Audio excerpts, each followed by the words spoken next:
On this YouTube channel, I usually don't make a lot of promises, but I'm going to make one to you today. This is probably about to be the most data-dense stock market video you've ever seen.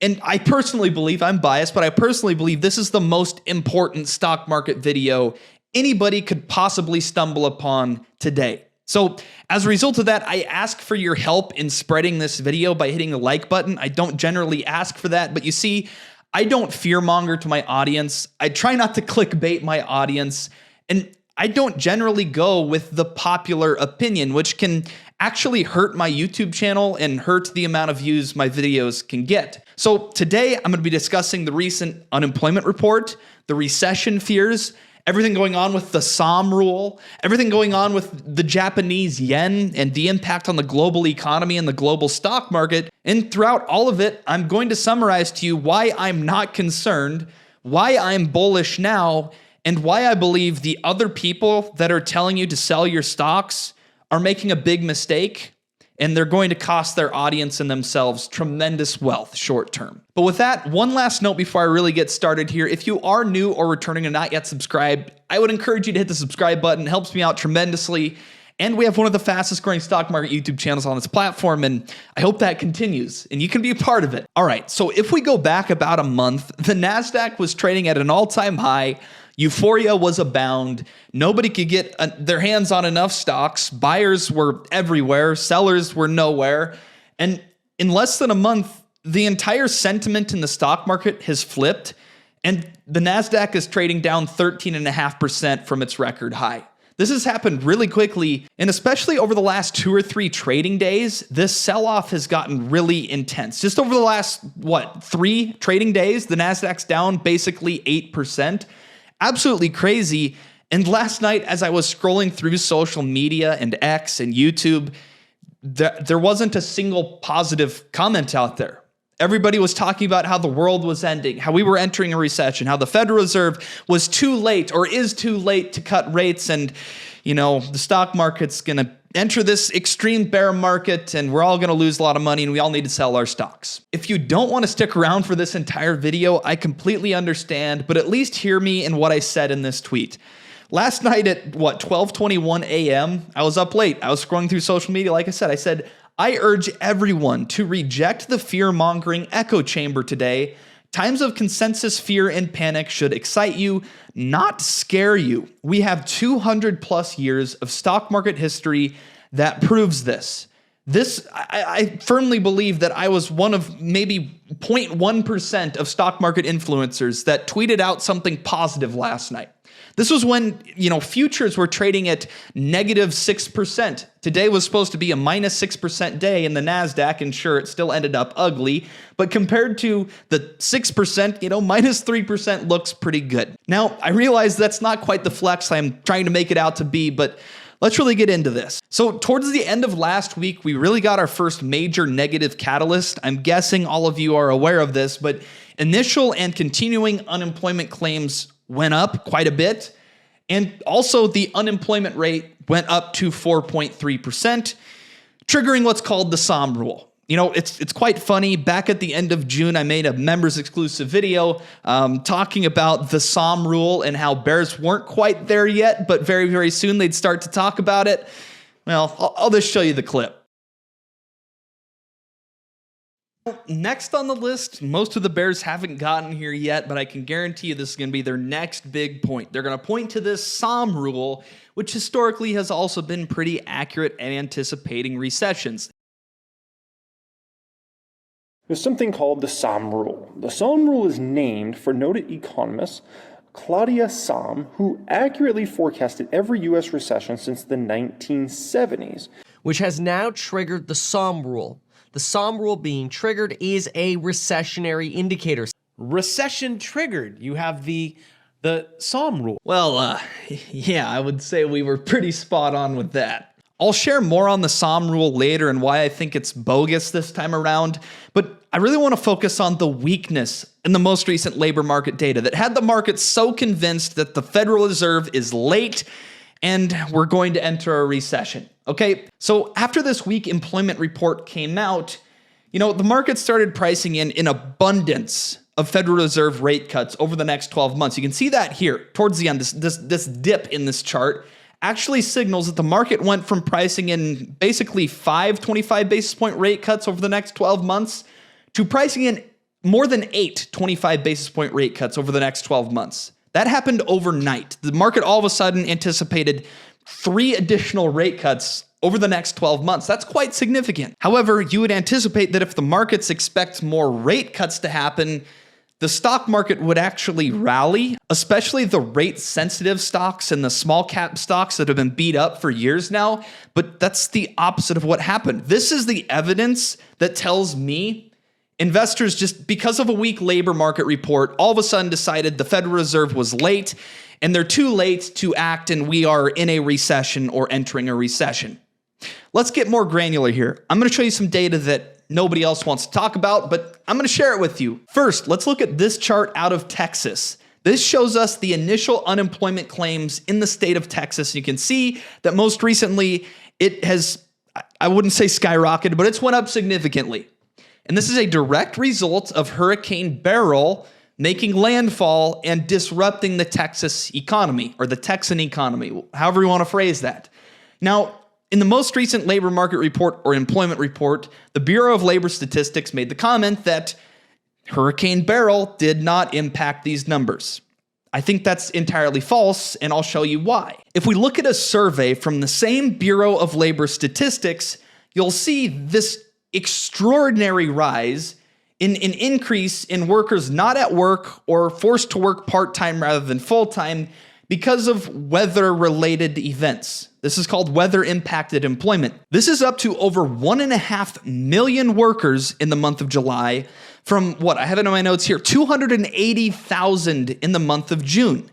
This is a significant increase due to weather-related events that are forcing workers out of work or to work part-time rather than full-time.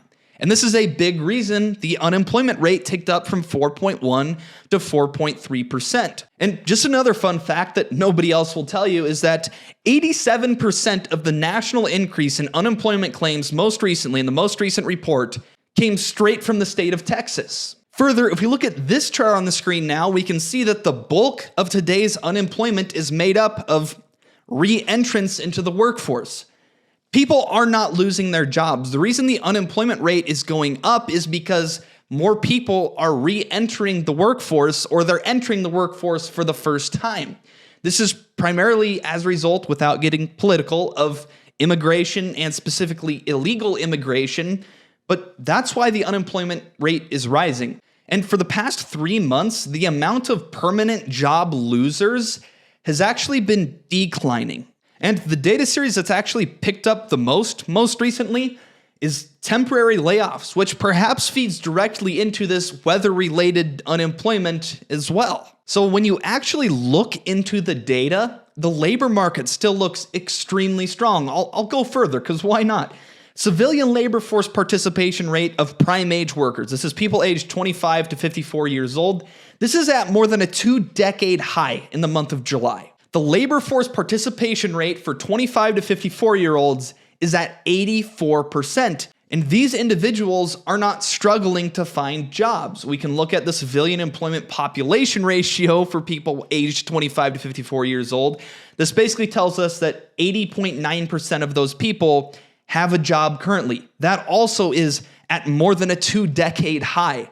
We have a strong labor market, and most of the weakness is coming from temporary events like weather-related events caused by Hurricane Beryl, and also immigration or illegal immigration, or people re-entering the workforce or entering it for the first time. People are not losing their jobs. Sure, some people are, but for the most part, the issue in the labor market softness is not coming from people getting fired or laid off. And lucky you, I have a chart for this as well. Announced job layoffs in July were 25.9 thousand. It actually plummeted. It went down significantly. Whenever we're entering an employment-led recession, you don't have announced job layoffs plummet. You actually see them skyrocket. So when you I keep saying this, but when you dig deeper into the research and do the research that nobody else wants to do, they just want to feed you this fear-mongering, clickbaity information, and they really don't care about you. And I think they're wrong for that. And I think their thesis and basis when making investment decisions is also going to prove to be incorrect because they're not doing this proper in-depth research here. And one other thing that's just really shocking to me about what people are saying is they acted like the most recent employment report was just abysmal. And it was signaling the end of the world. And it was signaling this Great Depression because that's what the stock market did. It immediately started to price in a recession and all of those rate cuts. The markets firmly believed after seeing that employment report that the Fed was late or is too late and we are already in a recession and we're going to feel a lot of pain as a result of that. That's what the stock market said. I think the stock market as a whole is making a big mistake. I think as investors, we can capitalize on that right now. What I want to look at is actually the 3-month rolling average payroll employment. In the most recent employment report, I'll admit, it looked soft, but when we look at the 3-month average, our labor market is simply sitting at what the pre-pandemic trend was. Like the 3-month average in July was sitting at 170,000. That compares to the 3-month average pre-pandemic of basically 178, 180,000. So while everybody's making this employment report out to be just a disaster, we still had an increase in payrolls. This was not a decrease in payrolls like many people would have you believe. And again, based on my research, I think a lot of the weakness is caused by temporary things. And I believe that in the month of August, the labor market's going to bounce back and show significant strength as these temporarily laid off workers return to work. But let's go ahead and talk about this Sahm rule that I predicted everybody would start talking about and why I'm not concerned at all. And I have to give a shout out to Yardeni Research. He's actually helped me come up with a lot of my conclusions for this video. The calculation for the Sahm rule goes like this. It's the 3-month average of unemployment minus the 12-month low of the 3-month moving average of unemployment. So when we really think about this, and this is kind of funny actually, when we think about what the Sahm rule tells us, it's basically, based on that calculation, it's basically telling us that a rise in unemployment is typically preceded by an initial rise in unemployment, which I don't know about you guys, but that seems like a fairly obvious conclusion that I don't need a calculation or a rule to formulate. Like, I don't think that's really that wild of a claim. But even so, with this Sahm rule being triggered, and that's when the calculation hits 0.5%, it's pretty successful at predicting recessions. And this is because of the Federal Reserve's history of raising rates too quickly, which ends up causing a financial crisis, which turns into a credit crunch, which turns into an economy-wide recession. That is a slew of events that has to happen that has not happened yet. And I don't think it will.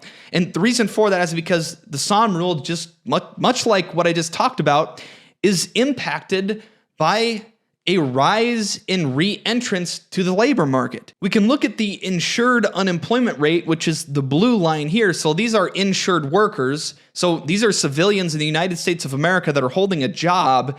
The insured unemployment rate is 1.2% and has hardly ticked up.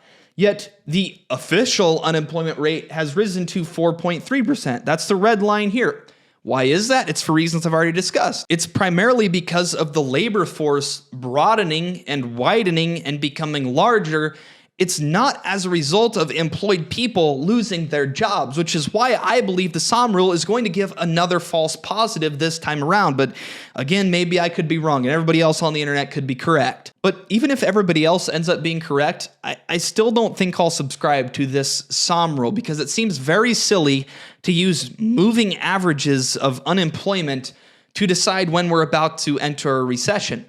The reason we haven't seen that slew of events that I talked about a moment ago is because the Federal Reserve has learned, for better or for worse, they've learned how to contain credit crises or financial crises and prevent them from becoming economy-wide recessions. They've gotten really good as a result of the Great Financial Crisis in 2008 and 2009, and as a result of the Great Virus Crisis, I call it, in 2020, they've gotten really good at playing whack-a-mole. Anytime they see some threat in the system arise, they throw money at it. The inverted yield curve, it's been correct in predicting a financial crisis. We had some banks fail in March of 2023, but what did the Federal Reserve do? They successfully contained that crisis event because of what they've learned from previous financial crises and economy-wide recessions. They formulated emergency liquidity facilities, and they prevented it from becoming a major credit crunch and turning into that economy-wide recession. So I guess what I'm saying is this time is different. It is different. I know those are dangerous words, but if you can show me a credit crunch, I will hop on the bandwagon of, yep, we're entering a recession. The Federal Reserve has acted too slow. They're behind the ball again. And we're going to lose a lot of money short term in our investments. But I just don't see that happening right now. And the other thing investors really aren't paying attention to, and I've talked about this in the past on my YouTube channel. You can find it in recent videos. I'm not going to pull up the charts on this video. But our economy is way less interest rate sensitive than it ever has been. Back in the 1950s, the goods sector of our economy made up basically 2/3 of our economy. That has now declined to 1/3 of our economy, and the services side of our economy now makes up 2/3 of the economy. So those two sectors of the economy, I've said economy so many times, I apologize, but those two sectors have flipped each other. And the services sector is way less interest rate or debt dependent when it comes to spending, when it comes to producing, when it comes to consumption than that of the goods sector. That is a big, I don't know if you call it a demographic shift, but that's a big shift nonetheless that I think most investors aren't considering here. And our economy has proven it. Employment, the labor market has remained very strong. Company earnings have been very strong despite the federal funds rate being at 5% for some time now.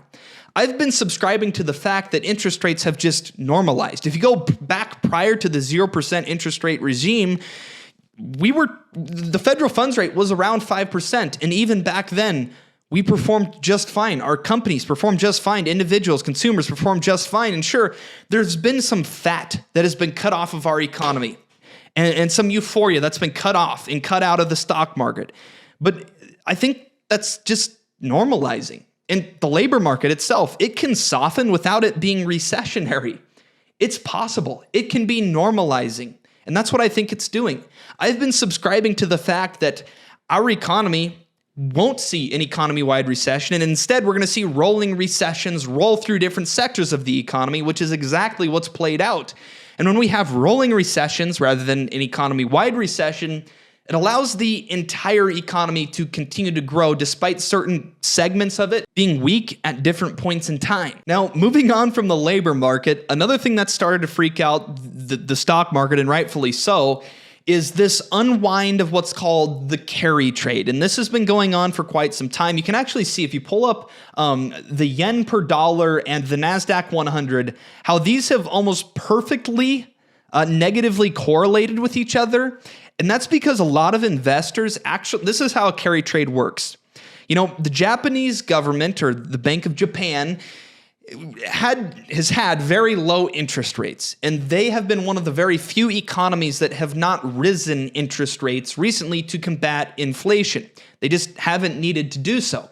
And as a result of that, and the rest of the globe basically raising interest rates, investors that were really, really smart decided to borrow yen at ultra low interest rates, sell that yen, and invest that money into stronger currencies like the United States dollar, where they can get a higher interest rate return. They can buy stocks in the NASDAQ 100. They can buy companies in the Magnificent Seven. And I think that's what's happened. I think that's why, it's been the Magnificent Seven that has really, really rip-rocketed and soared over the last couple of years, and the rest of the market has kind of lagged. And the thing with carry trades is that they are great until they're not. And most recently, it's not been great. And that's because the Bank of Japan had a surprise rate hike, which actually strengthened the Japanese yen and weakened the US dollar in comparison to that yen. And the rise in the value of the yen has basically caused these carry traders to cover their short positions and liquidate their assets that they bought using stronger currencies. It's possible that this unwind of the carry trade has crescendoed on Friday or just today, Monday.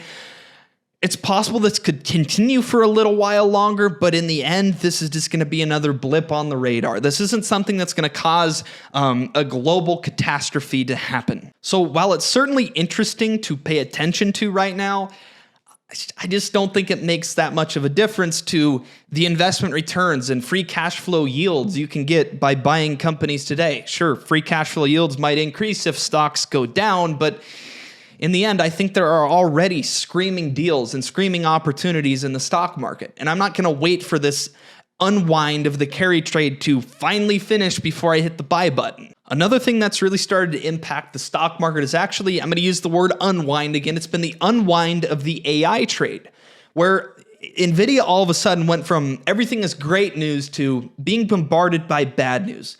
Last Thursday, maybe it was Friday, NVIDIA, the U.S. Department of Justice launched an antitrust probe into NVIDIA after complaints from NVIDIA's rivals. You could say NVIDIA's rivals are just sore losers, but this is obviously not good news for investors. Anytime the U.S. Department of Justice launches an investigation or a probe into the company you invest in, it's not the greatest news ever. And then over the weekend, it even got worse, where I think it was Bloomberg first reported NVIDIA was going to delay their upcoming Blackwell platform for their AI chips. Again, not good news for NVIDIA. And, you know, in the most recent earnings season, I guess it's still ongoing, but a lot of the Magnificent Seven companies that have been buying AI like crazy, buying AI infrastructure like crazy, have all of a sudden started to make comments about the major expense of buying AI. And I know that doesn't logically make sense when I say buy AI, but just know I'm meaning buying AI infrastructure. These companies have started to make comments about basically the ROI on that. They're spending millions, billions of dollars actually, tens of billions, hundreds of billions of dollars on AI, and the benefits of this AI are relatively unknown at this point, and certainly the payback period on that investment is very unknown right now. I've been a firm believer for a long time. It's been an unpopular opinion again. I'm telling you, on this YouTube channel, I have a lot of unpopular opinions, but usually it ends up being correct.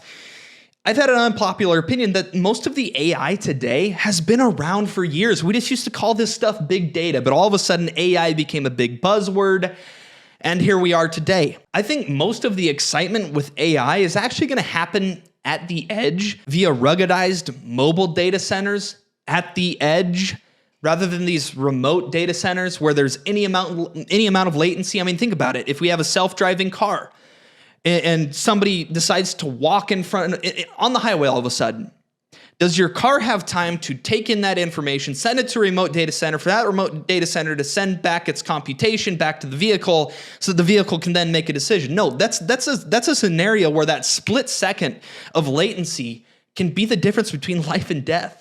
And I know that's an extreme example. I know it is, but it's really for every aspect. I just think, you know, if we really, the best part of AI is the productivity enhancement.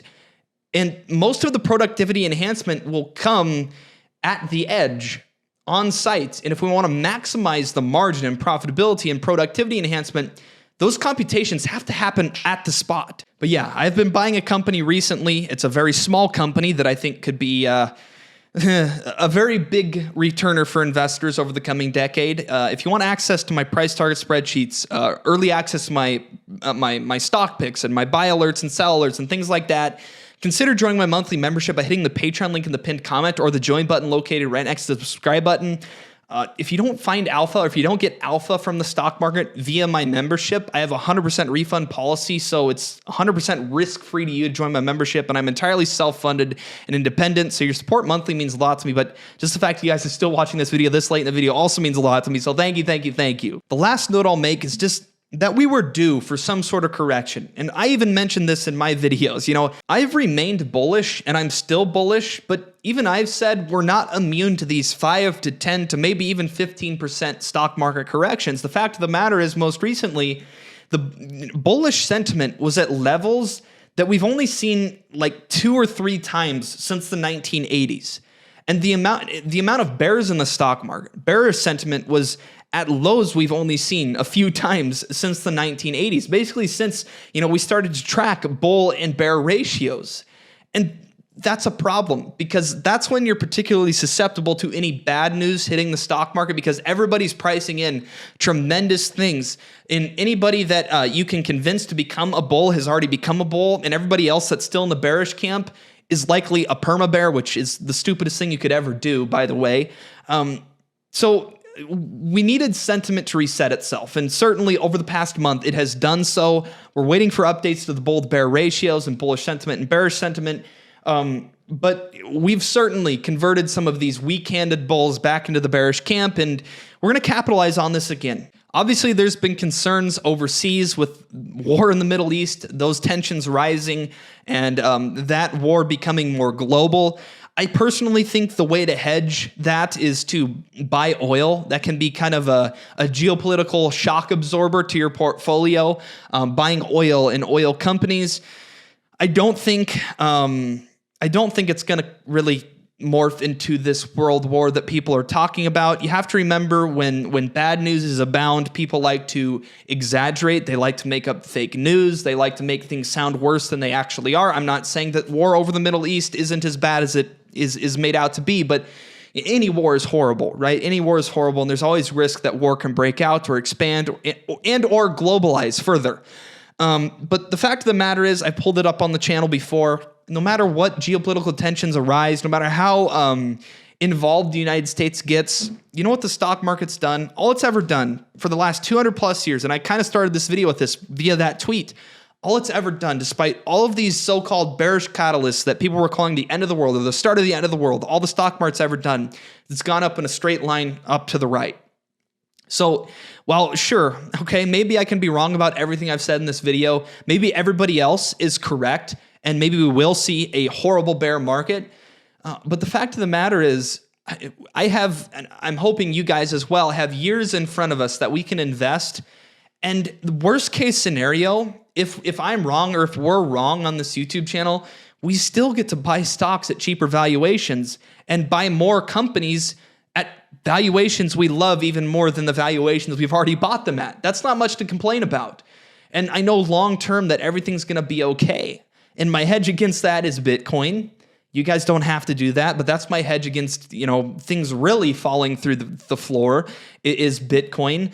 That's kind of my digital go bag if push comes to shove or worse comes to worst. But I think I'm going to end this video here. Let me know your thoughts down in the comment section below. I'm not saying I'm going to be correct. In fact, if you disagree with anything I've said in this video or you have your own opinion, let me know down in the comment section below. I love having these sorts of conversations. I think it makes everybody sharper. Again, thanks for watching this video, especially if you've made it this far into the video.